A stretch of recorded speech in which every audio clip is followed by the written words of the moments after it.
Hi, my name is Raghav. I bought this beauty about a year ago. It's the Volvo S60 Cross Country. It's done about close to 15,000 kilometers and it's been, needless to say, it's been a pleasure owning this car. This is basically a 2.4 litre diesel engine, 5-cylinder engine. The new ones I believe are all 2 litre 4-cylinder engines which are slightly quieter, but being someone who likes the growl and the sounds of the engine, I'm okay with the slight rumble that it has. I think that fits in perfectly with the personality of this car. It's a pretty heavy duty engine. It churns out about 190 horsepower and it has, if I'm not mistaken, about 400 Newton meter of torque at 4,000 RPM. For a 2.5 litre engine, I'm getting about 11 or 12 in the city and I've clocked about 18, 19 on the highways. So it's been unexpectedly good. And since I bought it, I've had one service which has been surprisingly well within the norms of what I'd expected a car of this nature would cost, which has been to the tune of about 24,000. And I think that covered the fuel filter as well as the air filter and then regular oil change and nuts and bolts tightening, which is not too bad. I was actually never considering a Volvo. I actually zeroed in on only one car, which was the BMW 3 Series. The air intake of the BMW is tilted downwards. So what happens is when there is a gear change, there is a bit of suction that gets generated, and this is what I've been told, and that is the time at which there is a tendency for water to get into the engine. Both BMW and Mercedes have this problem. It enables something called a hydrostatic lock. To get out of that, you have to pay 12.5 lakhs. Second issue is run flat tires. BMW insists that you have to drive their car on run flat tires. A run flat tire costs about 35 grand per tire. They get replaced in pairs. And they get replaced at the discretion of BMW. What if I decide to change run flats and go for normal tubeless tires? Will BMW support the warranty or will it be voided? So that's a grey area. They say that yes and no, it's again left up to the dealership to decide, because if something goes wrong with the suspension and you're not on run flats, the warranty is voided. So what I loved about the car was that it had a lot of power, it had a lot of oomph, and it's got a lot of sports settings. It's very aggressive. The ground clearance is, I believe, 145 mm, which is, so my bar was my last car, which was 165 mm. I wanted something equivalent to higher. When I discussed this with the dealership, they said don't buy the 3 Series regular sedan, buy the 3 GT. It lacks the punch of a regular 3 Series. It so happened that a little after the BMW showroom was a Jaguar. And your viewer who you interviewed also said that, you know, one really doesn't think of a Jaguar because you think it's up there with its racing pedigree. So out of curiosity, I mean, I just walked into the Jaguar showroom and I sat behind the wheel of the XE. And to put it in one word, that car is sexy. I mean, it's something that you lust after. So it was practically lust at first sight.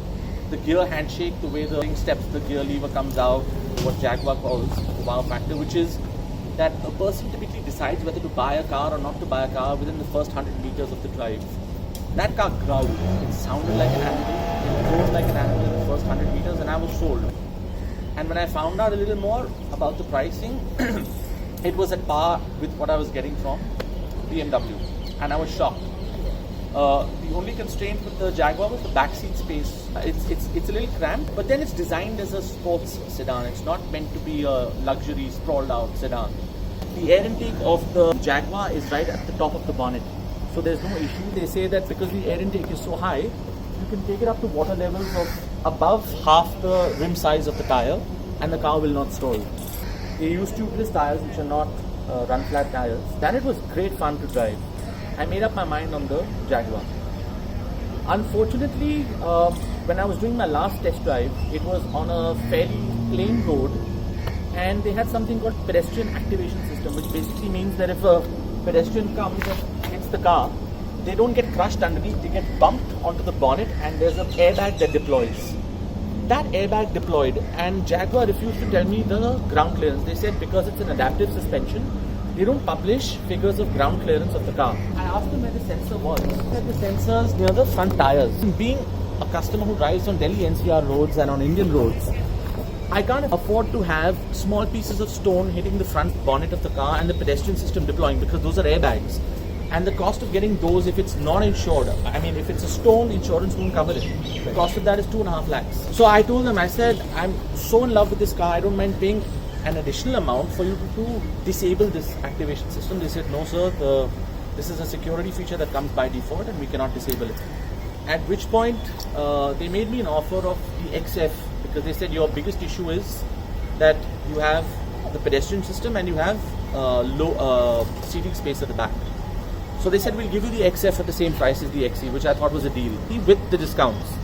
So I said, done, sealed, done, signed, made the down payment. Believe it or not, Jaguar welched on the deal. They went back on their word. And it so happened that the person who I had bought my earlier car from had moved to Volvo. So he said, have you ever considered a Volvo? And the minute I thought of Volvo, I thought of these boxy, clunky, cardboard, square, rectangular shaped boxes from the 70s and 80s. And I was like, the Volvo is known not for its oomph, punch or sexiness, it's known for safety. So I was like, because I know you, I'll come and check out the car. But, and I hadn't seen too many Volvos on the road. I'd seen, the SUVs. I told him, I said, look, my criteria, as you know, has been ground clearance and pickup. He says, don't look at the S60 sedan, look at the S60 Cross Country. It had all the right curves, it looked aggressively poised, it had a very, very decent ground clearance, and then when I drove the car, everything that I wanted seemed to be there, from luxury, comfort, safety, space, and of course the growl of the engine, the pickup, the pep, and that's it. I think I fell in love all over again. When you open the door, it had these extremely comfortable seats that hug you. It's like those lazy boys you get in fancy places for spoiled kids. It is exactly that. I mean, it has all the space in the world. It has these really nice seats that are designed. They've used medical expertise to design even their seats. You have a 6-way electrically adjustable, so this adjusts forward, backwards. This adjusts the incline of the seat. It just cushions you better depending on your seating style. The lumbar support is extremely firm, so when you do pop it out, your back actually feels very well cushioned. Each of these has 3 memory settings, so I can set them and save profiles on my key. And as you've seen, I've changed it, but I can just press the memory button 1 and it will go back to my original seat settings. They've given it a slightly sleek, slanting roof. You don't find your head hitting anywhere at the top. I mean, even if I were to sit absolutely upright, I still have a good amount of headroom. So even if I get jostled about in the car, my head isn't hitting the roof. I can imagine that for someone taller who crosses 6'2" or 6'3", yes, there would probably be a little less headroom. But I've got a good amount of leg space. My knees are not touching the seat. I can put them out pretty comfortably.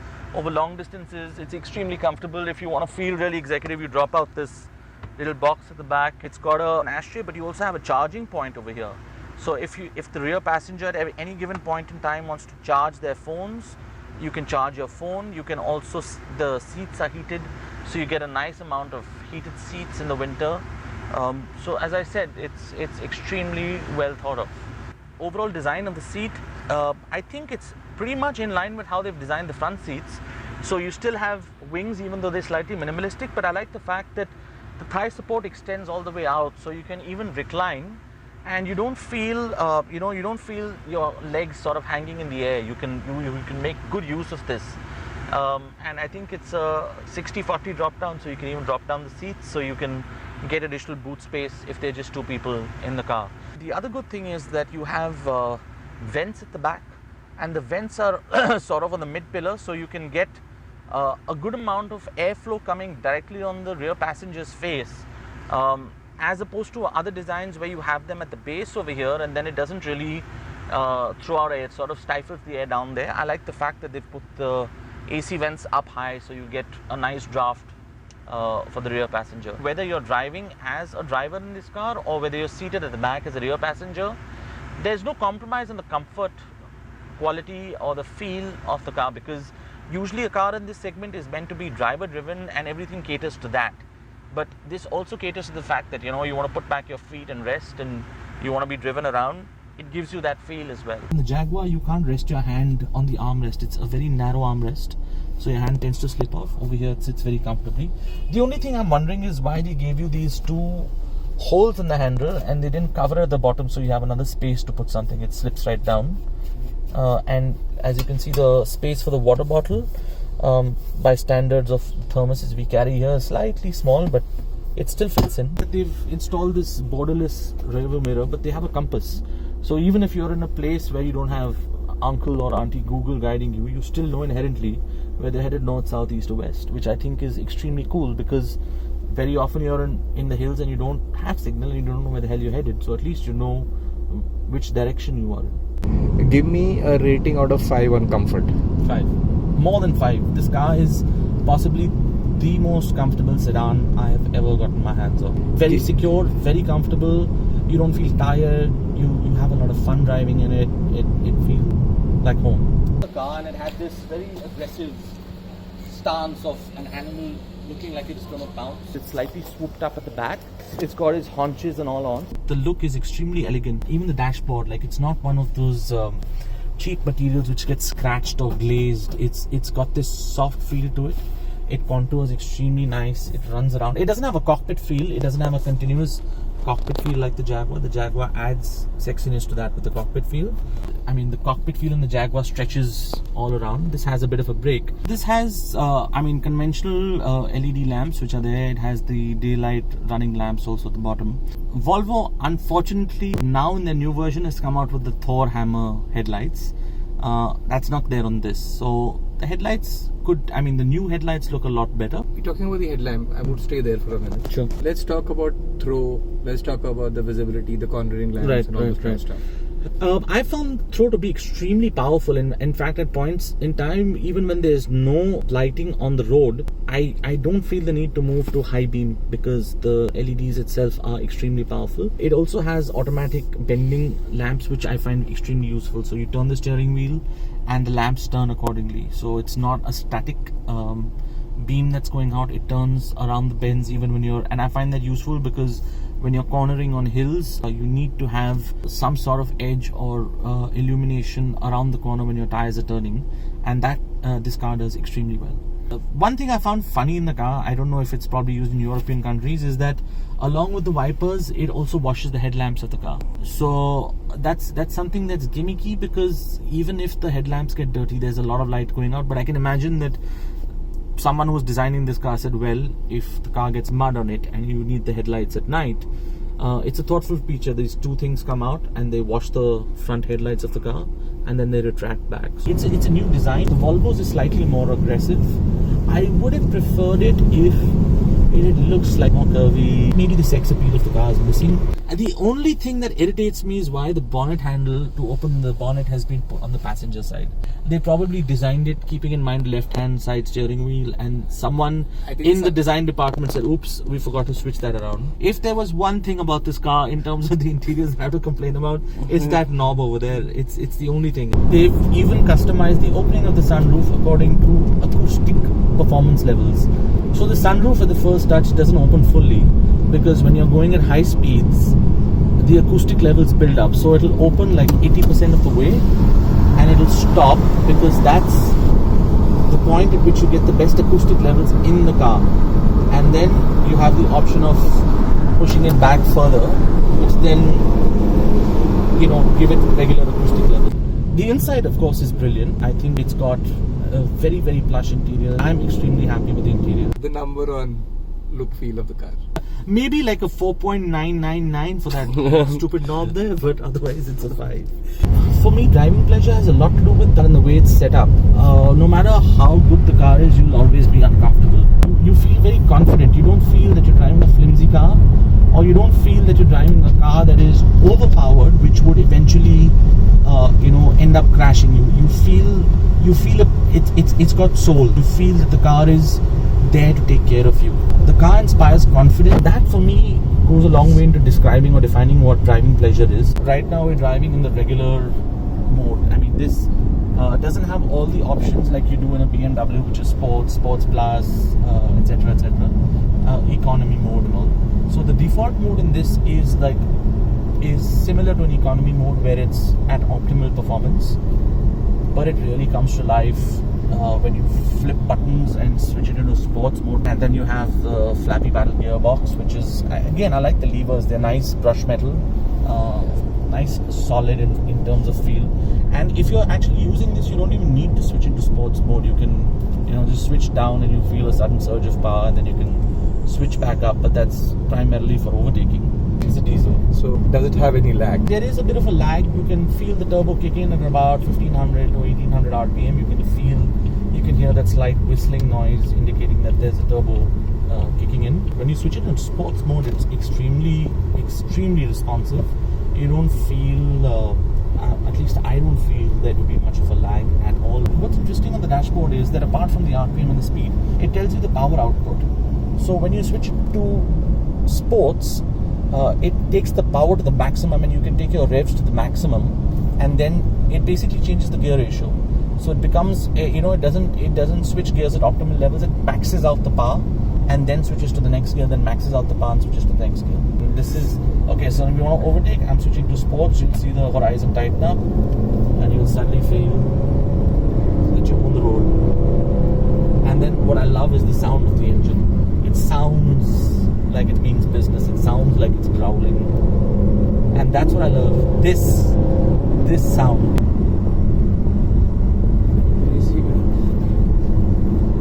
So I switch down, and this is what we do. Can you feel the sudden surge? So now I'll show you how it looks on the horizon. See, I'll switch back to a normal mode, and then you'll suddenly see the car lurch forward. So this is a normal driving mode. So we have a Beamer in front of us. This you've done in sports. Here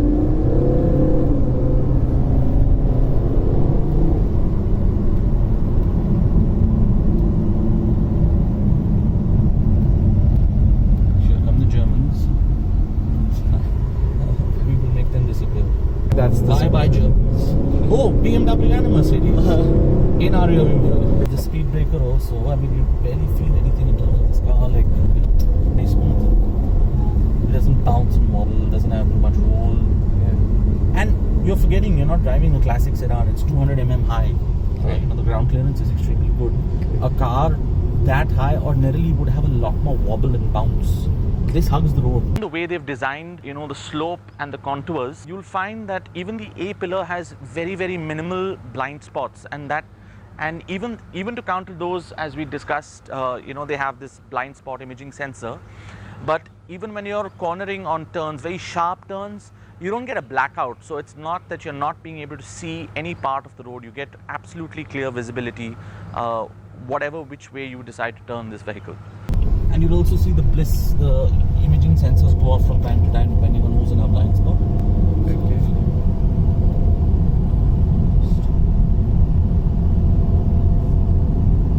Yeah, the right one's gone off. So the steering is also very well done. So you know what they've done? It's a normal circular steering, but if you look at the edges, they're slightly curved. It's got this indentation over here. So if I actually hold it at the actual drive position that's recommended, your hands wrap around it very easily. So it's just a nice, firm, solid grip that you get on the steering wheel. So if you're really accelerating and revving the car, you have a good control on the steering. The chassis is nice and stiff. It's a slightly harder suspension, but I think that's suited for Indian roads, because even when you go over really nasty potholes, of which there are probably a lot in Delhi itself, you don't feel the shocker at any point or the dampers hitting the body. There seems to be a good amount of cushioning, a good amount of tuning of the dampers and the shockers so that the wheelbase never ends up hitting the body, or it doesn't have any clunky metallic sounds. As I said, when Volvo was something I was considering, I was thinking of this horrible rectangle box at this clunky feel, and the only thing that came into my mind was safety. So as far as safety, this car's, it's got 6 airbags. It's also got something interesting, which are curtains on the side of the door that deploy. Oh. So if the car goes into a roll or a spin, all 4 side doors have these immense cushioning curtains that come up. The car becomes a cocoon of soft cushion and pillows all over the car, basically. So even in a terrible accident, you're surrounded by cushioning and pillows on all sides. The bonnet has something called an active pedestrian system. Even the Jaguar has. If it detects there is a collision with a pedestrian, it safeguards the pedestrian from going under the car. They bounce off the bonnet and hit an air curtain that deploys on the windshield. It also has BLISS, which is your blind spot imaging sensors, which are on either side. So whenever there's someone in your blind spot, whether you're reversing or driving, these will start blinking first slowly and then more aggressively depending on how close the person is to the car, and then it will give you a beep or a blip or a warning, an audio warning. So that's extremely good because you don't know who's overtaking from where. So even if I'm not looking, if I'm looking straight at the road and my attention is not on the side view mirror, I can still see a small orange glow and I know that there's someone there. So I wouldn't swerve left or right and avoid hitting them or getting my car hit. That's extremely intelligent. So when you're reversing and you have a tight squeeze and you want a clear view, you just press this little button here and these guys pop down. It gives you a clear view at the back.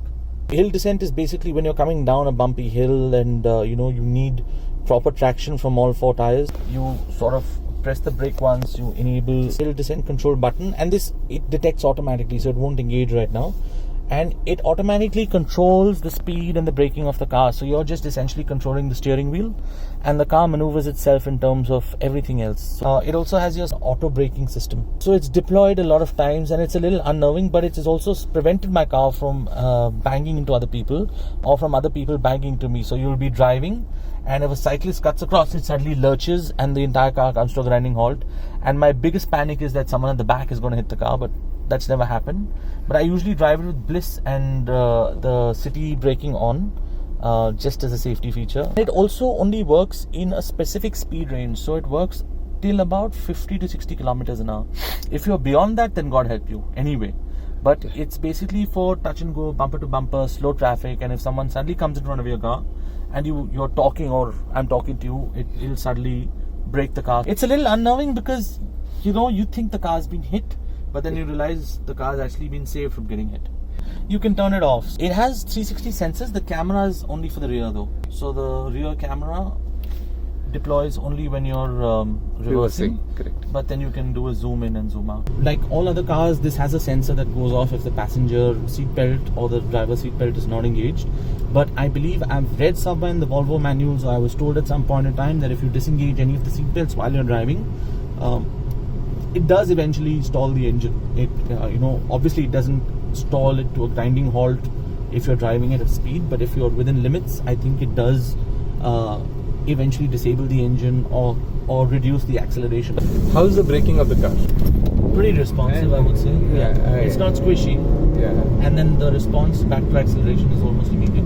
It's not a spongy brake. It's a pretty firm. Like you push your foot down and you get an immediate response to the brakes. Spongy, explain. Spongy in the sense that you have to push down. It feels a little soft. You have to pump it a couple of times. So that is definitely not there. It's extremely responsive. Number on safety out of 5? Absolutely at the top. I need the number. 5, 6, 7. Take a pick. That's what Volvo is. So it would be dishonest for me to say anything less than that. So in terms of the build quality, I think this car is extremely solid. It has that feel. When you get into it, you don't feel that you're getting into a tin can. What I'm told is that when I was buying this car is that even though this has a lot of aluminum, it's reinforced with boron, which makes it a lot more tensile and a lot stiffer than you would typically get from any other metal in this grade. Though the build quality of aluminium mixed with a boron compound makes it extremely resilient and tough, it doesn't add too much to the weight. So I mean, if you see, even if you open the doors, they're solid doors. I mean, they don't flap around on the wind, and when you shut them, it locks. There's no gaps, there's no play. It shuts firmly, so you feel secure inside the car, and that's very important because Volvo, being who they are with safety, would probably not have spared any expense when it comes to the chassis build quality or even in terms of the sheet metal that they're using on top of the car, and that's visible pretty much everywhere. The interior plastic qualities are par excellence because even though they've tried to minimalize the use of plastics, even the places that they have used plastic, like even the knobs, even the switches, the buttons, they've sort of reinforced them with the slightly chrome finish, so you don't feel that there's too much of plastic in the car. Even the vents, for example, are very elegantly designed, very minimalistic. You don't feel them rattle around after a certain point in time. Even your knobs for lowering the window and putting them up are solid. They're like properly grounded inside, so there's very little play in them. Even the way you turn them, they're stiff. It's not flimsy. I haven't seen any flimsy plastics in this car. So they're very taut, they're very well made, they're very well crafted. Even the dashboard unlock knob, it doesn't rattle around, it snaps right back into place. There's no play. The build quality rating, please. Brilliant. Number, please. I want a number. I would say 6. 5, 6, I mean maximum. That's it. If I were in a collision or in a bad accident, I would not want to be in a car other than the Volvo, because it feels sturdier. In a bad situation, I would want to be in this car. Strength, durability in build, engine performance, value for money. Convince me not to buy this car. Okay, there's a lumbar support button which makes you have to move your hand 2 centimeters more than you normally should have to. You know, if you're really lazy, you have to move a little in front, and there's no touch screen, so your fingers don't know what to do. Yeah, the only other wish I had is that if they had this in a slightly sportier red, like a Ferrari red, to go with its sportiness, that would have been fun. I'm cool with black. Black is sexy as well. It was great fun doing this with you. I don't think I've ever spoken so passionately, apart from to my wife. I don't think I've ever spoken this passionately about this car to anyone, and it was great being able to connect with someone who's passionate about cars. And yeah, I mean, I've seen some of the videos. I think it's got great potential. Please subscribe, press the bell button, and buy a Volvo. Thank you so much. Thank you. And thanks for all your time. It's Thanks great a lot. fun. Thanks so much.